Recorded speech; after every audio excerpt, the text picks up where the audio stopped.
As a buyer in today's market, what if you had the cheat codes to help your offer land above the rest? Today, I would like to help you become more educated and better equipped to make a strong offer in today's market. If you missed part one, be sure to check it out here. Cash offers don't have appraisals and they don't have mortgage contingencies, which brings me to my next tool in our toolkit. Tool number 3, removing the mortgage contingency.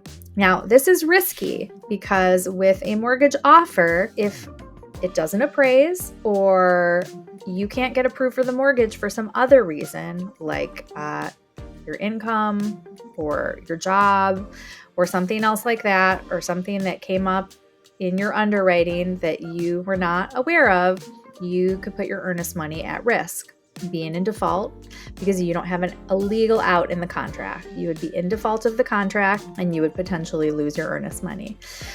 But this can be very appealing to a seller because, again, this is as close to a cash purchase as you can possibly have with a mortgage. And that would be important to the seller because they know that you feel very confident about your ability to close and you're willing to do whatever it takes to make the deal happen, regardless of the appraisal. And speaking of earnest money, that brings me to tool number 4, the earnest money deposit. Now, the earnest money is a small amount of money that a buyer offers when they submit an offer that would be submitted either as they're making the offer or right after the offer is accepted. And I like to call it good faith money because you can only get it back if you withdraw from the purchase for one of the allowable reasons. Now, an allowable reason might be the home inspection doesn't work out, the property doesn't appraise, and you do not have any sort of appraisal cushion written in. You can't get approved for your mortgage, or the seller can't get title insurance. The house burns down before the closing. Any one of those factors would be a legal out in the contract, so that you put down a little bit of money and you can get it out if one of those allowable reasons happens. But if you default, meaning you withdraw from the sale because of a reason, because you changed your mind or you can't move forward in some capacity and you do not have a legal out, then your earnest money is at risk. You would be considered in default of the purchase agreement. A small amount of money, like let's say $1,000, it would stink to lose $1,000, but it wouldn't be the end of the world. If I knew I could get out of my contract and only sacrifice $1,000, I would say that would not make or break. But if I had a $10,000 earnest money deposit, that would be really, really difficult to walk away from. That would be a lot of money to give up. And so if you're putting out a large earnest money for your purchase, you're basically communicating to the seller saying, I am not going to flake out because I would be putting a large amount of money at risk.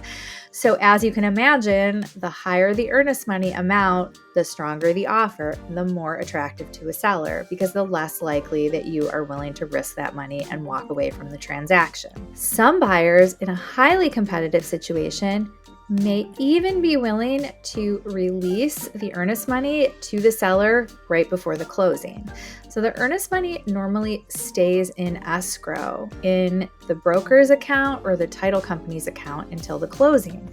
And it can only be released on a mutually decided contract, meaning both buyer and seller sign something saying that it can be released. Or because of the real estate closing, there's a closing, those funds get applied towards money that the buyer would be paying towards their down payment and closing costs, or if a court orders as such. To make your offer stronger, if you think that it would be attractive to the sellers, you could say, hey, once the mortgage is approved and we are ready to close, we are going to release that earnest money to the seller. Tool number 5, limiting the home inspection. Now, as an agent, I would never recommend to any of my buyers that they waive their home inspection. I do not ever want to put you in a position where you buy a house that you have not inspected and you regret it later. I know a lot of buyers did this during the post-COVID real estate boom, and I can understand why they did it.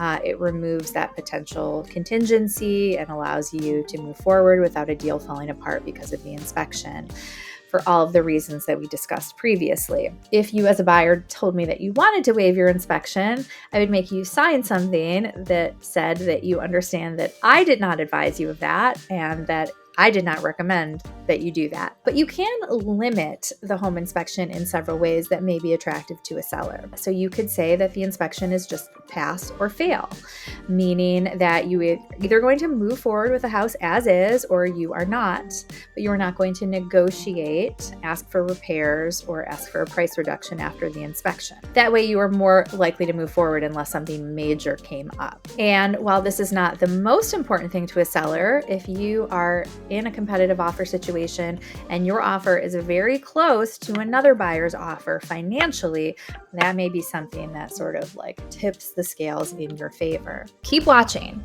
Part 3 has even more insights you'll want to know when buying your next home. Now, a quick disclaimer, I am making this video regarding to my 20 years of experience in the Michigan real estate market. If you are watching this video in any other state or country, please consult with a local real estate professional or attorney to understand the legalities of what I am discussing and how they may pertain to your specific market. I'm not an attorney, an inspector, a tax professional, and this is not professional advice in any of these categories. I am not representing you in a transaction, so there is no implied agency here. I am not giving you personal advice. This is just generic advice. However, if you are interested in buying a house in Metro Detroit and you would like to talk to me, I would like to hear from you. Please contact me through any of the means that come up on the screen here, and let's see if we would be a good fit to work together. And again, thank you for watching. We'll see you in the next video.